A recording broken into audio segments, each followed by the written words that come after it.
Hi fam, Mushu here, and I'm going to show you how to create this really cool splash page rainbow effect using Ecoline brush pen markers. These were the three colors that I used to create this cool rainbow effect, but today I'm going to actually be using the sets that Royal Talon sent me.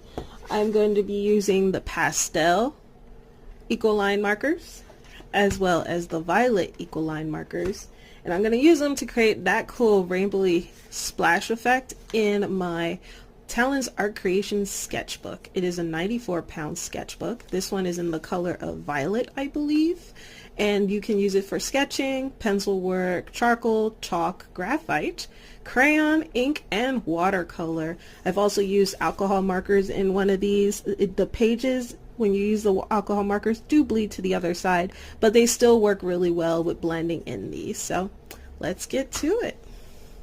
First things first, I'm going to swatch the markers in the Art Creation sketchbook.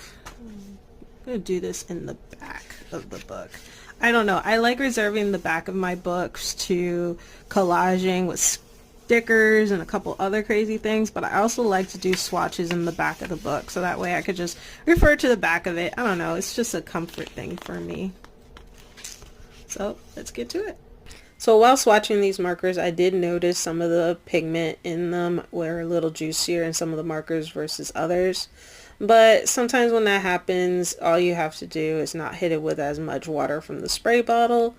But either way, it was still easy to use these for this splash page process.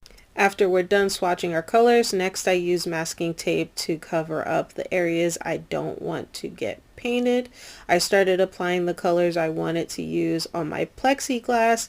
Then I use a spray bottle with water over the colors I applied to create small puffs. Then I place my sketchbook page over it to create unique splash effects on my pages. During this process, you have to trust the process, and every time you press your paper over the puddle, the results will vary. Sometimes I use a paper towel to wipe up the excess water to tighten up some of the splashes.